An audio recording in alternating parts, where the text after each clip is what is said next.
నమస్కారం. ప్రభుత్వ పథకాల అప్డేట్స్ ముఖ్యంగా రేషన్ కార్డులు, ఇందిరమ్మ ఇండ్లకు సంబంధించి ప్రతి అప్డేట్ మన ఛానల్లో వస్తుంది. తప్పకుండా సబ్స్క్రైబ్ చేసుకోండి. తెలంగాణలో జనవరి 21 నుంచి 24 తేదీ వరకు మరి మంగళవారం నుంచి శుక్రవారం వరకు రాష్ట్ర వ్యాప్తంగా 4 పథకాల అమలు కోసం గ్రామ సభలైతే నిర్వహిస్తున్నారు. గత సంవత్సరం ప్రజాపాలనలో అప్లై చేసుకున్న వారి పేర్లు ఎవరైనా మిస్ అయినా కానీ, తర్వాత ఇందిరమ్మ ఇండ్ల కోసం కానీ, రేషన్ కార్డుల కోసం ఎవరి పేర్లైనా మిస్ అయినా కానీ, కొత్తగా ఎవరైనా దరఖాస్తు పెట్టుకోవాలనుకున్నా కానీ మరి తెలంగాణ ప్రభుత్వం అయితే మళ్ళీ అప్లై చేసుకోవడానికి అవకాశం కల్పించింది. ఈ అవకాశాన్ని అందరూ కూడా సద్వినియోగం చేసుకోండి. టైం వేస్ట్ చేసుకోకండి. ఇక రేషన్ కార్డు కోసం దరఖాస్తు చేయడానికి ఇక్కడ నమూనా దరఖాస్తు ఫారం మన ఛానల్లో పెట్టాను.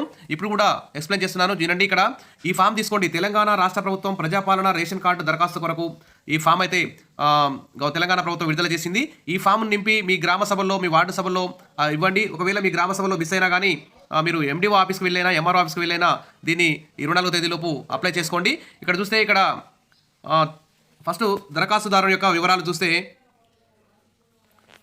ఫస్ట్ ఇక్కడ ఇంటి యజమాని పేరు, ఇంటి పేరుతో సహా రాయండి. ఇక్కడ లింగం అంటే పురుషుడా స్త్రీనా ఇక్కడ రాయండి. మూడో కాలం కులం చూస్తే మీరు బీసీ, ఎస్సీ, ఎస్టీ, ఓసీ ఏదైనా మీ కులం పేరు ఇక్కడ రాయండి. పుట్టిన తేదీ మీకు ఆధార్ కార్డులో ఉన్నట్లు రాయండి. ఇక ఆధార్ నెంబరు ఇక్కడ రాయండి. ఆరో కాలం చూస్తే మొబైల్ నెంబర్, మీ ఫోన్ నెంబర్ రాయండి. పనిచేసే ఫోన్ నెంబర్ రాయండి. వృత్తి మీరు కూలి పని చేస్తారా, వ్యవసాయ కూల, కార్పెంటరా, ఏదో మీరు ఏం పని చేస్తే ఆ పని ఇక్కడ ఏడో కాలం వృత్తి ఇక్కడ రాయండి. తర్వాత కుటుంబ సభ్యుల వివరాలు, మీ కుటుంబంలో ఎంతమంది ఉంటే అంతమంది ఫస్ట్ యజమాని పేరు రాయండి. దరఖాస్తు ఇది మహిళ పేరుతో ఉంటుంది కాబట్టి ఇక్కడ మహిళ పేరు రాయండి, భార్య పేరు రాయండి. ఇక్కడ వారు పురుషుడా స్త్రీనా రాయండి. వారి పుట్టిన తేదీ ఇక్కడ ఆధార్ నెంబర్ రాయండి. ఇక్కడ క్రమ సంఖ్య 2 వేసి ఇంకో కుటుంబ సభ్యుని పేరు రాయండి. దరఖాస్తుదారుతో సంబంధం భర్తన భార్యన రాయండి. పురుషుడా స్త్రీ, పుట్టిన తేదీ ఆధార్ నెంబర్ రాయండి. పిల్లలు ఉంటే ఇక్కడ 3వ నెంబర్ వేసి పెద్ద సంతానం పేరు రాయండి. ఇక్కడ వారి సంబంధం, పుట్టిన తేదీ ఆధార్ నెంబర్ రాయండి. ఇంకో సంతానం ఉంటే ఇక్కడ పేరు రాయండి. ఈ విధంగా మీ కుటుంబ సభ్యుల పేర్లు రాసి వారి యొక్క ఆధార్ నెంబర్లు అన్నీ వేసి ఇక్కడ మీ ఇంటి నెంబరు, మీ వార్డు నెంబరు, మున్సిపాలిటీ నెంబరు, మండలం, జిల్లా పేరు రాసి ఇక్కడ సైన్ చేసి జిల్లా కిందకి సైన్ చేసి ఈ ఫామ్ని ఈ 4 రోజులు జరిగే గ్రామ సభలో అయినా ఇవ్వండి.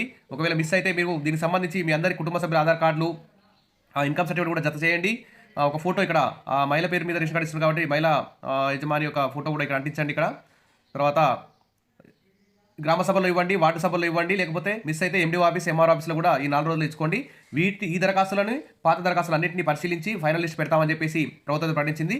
ఇక ఇంతవరకు అయితే రేషన్ లిస్ట్ సంబంధించి ఫైనల్ లిస్ట్ పెట్టలేదు. కొత్తగా వచ్చిన దరఖాస్తులు, పాత దరఖాస్తులు అన్నింటినీ కలిపి గ్రామాల వారీగా వడపోసి గ్రామ సభలో చర్చించిన తర్వాతనే ఫైనల్ లిస్ట్ పెడతామని చెప్పి మంత్రులు వీడియో కాన్ఫరెన్స్లో ప్రకటించారు. కాబట్టి అందరూ కూడా అప్లై చేసుకోండి. కొత్త వారు ఎవరైనా అప్లై చేసుకోవాలి, పాత వాళ్ళు ఎవరు అప్లై చేసుకోవాల్సిన అవసరం అయితే లేదు. ఇదండి రేషన్ కార్డు దరఖాస్తు సంబంధించి ఈ యొక్క వీడియో. నచ్చితే లైక్ చేయండి, సబ్స్క్రైబ్ చేసుకొని మీ ఫ్రెండ్స్ షేర్ చేయండి. Thank you.